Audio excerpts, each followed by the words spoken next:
Hello viewers, তো আজকে যে টপিকটা নিয়ে আলোচনা করবো সেটা হচ্ছে JELET form fill application of JELET 2025।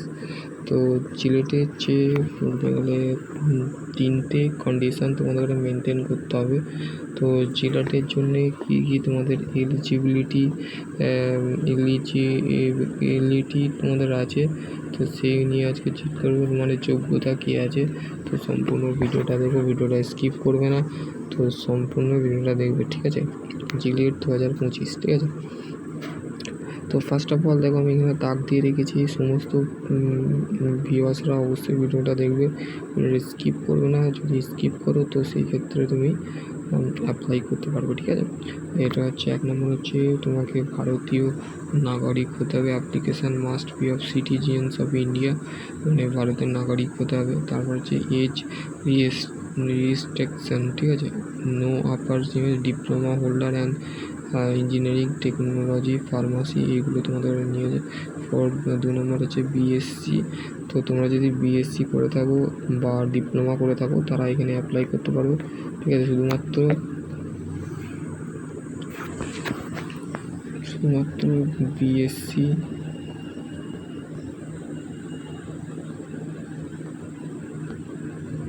B Tech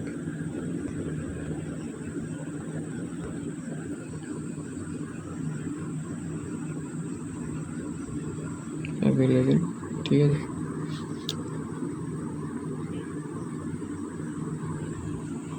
B Tech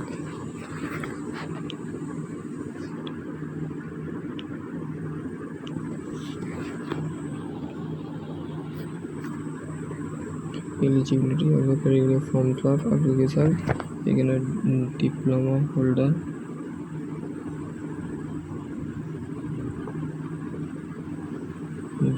holder, এবং বিএসসি হোল্ডার মানে এখানে অ্যাপ্লাই করতে পারবে, ঠিক আছে। আপার এজ লিমিট হচ্ছে 25 of the years of the 31/12/2025। তো সেই ক্ষেত্রে তোমরা এখানে অ্যাপ্লাই করতে পারবে, ঠিক আছে। তো তোমাদের যে সমস্ত ছাত্রছাত্রীরা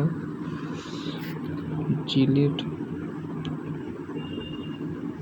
দেবে ভাবছো, তো তারা আমার সাথে কন্ট্যাক্ট করতে পারো। আমি জিলেটের যে এক্সাম হয় সেই প্যাটার্ন রিলেটেড একটা কন্ট্যাক্ট নাম্বার দিয়ে দেবো। সেই কোচিংয়ে তোমরা যে ভর্তি হতে পারো, ভর্তি হলে তোমরা সেই ক্ষেত্রে তোমাদের যে সমস্ত ছাত্রছাত্রীরা ডিপ্লোমা ইঞ্জিনিয়ারিং আছো এবং বিএসসি ক্যান্ডিডেট আছো, যারা 3 বছরের বিটেকটা করতে চাইছো, তো তারা এখানে অ্যাপ্লাই করতে পারো, ঠিক আছে। তো তোমাদের যদি আরও কোনো কোয়ারি থাকে তো অবশ্যই কমেন্ট সেকশানে কমেন্ট করতে পারো, ঠিক আছে। তো এইটাই ছিল একটা ছোট্ট আপডেট।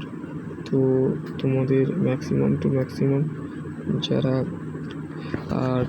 যারা বলতে গেলে তোমাদের বিটেকে বলতে গেলে ভর্তি হতে গেলে তোমাদের যে কন্ডিশন অফ রুল যেগুলো তোমাদের মেনটেন করতে হবে, সেটা হচ্ছে তোমাকে ধরো তোমার ফাইনালি এসে আর্থিক অবস্থা খুবই খারাপ, তো সেই ক্ষেত্রে তুমি স্বামী বিবেকানন্দ স্কলারশিপ যেটা হয় সেই স্কলারশিপে তুমি অ্যাপ্লাই করতে পারো।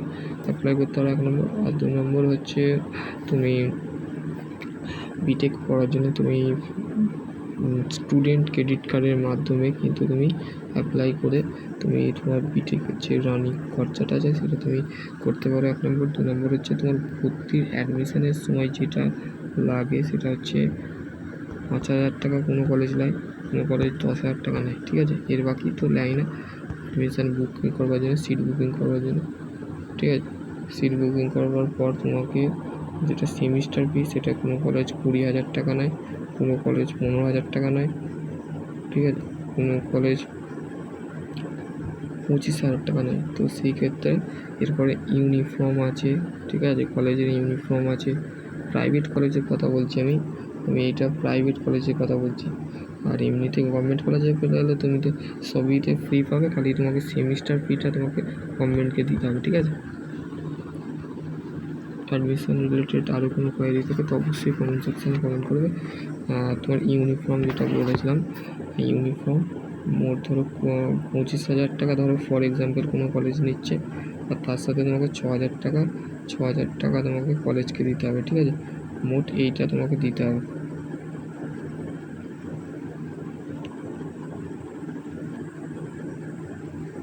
$31,000 টাকা তোমাকে দিতে হবে, ঠিক আছে? 31,000 বা বলতে গেলে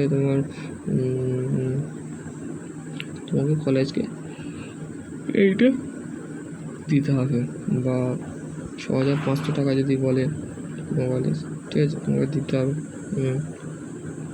31,500 টাকা দিতে হবে, ঠিক আছে? তো আরও কোনো কোয়ারি থাকে তো অবশ্যই কমেন্ট সেকশানে কমেন্ট করবে।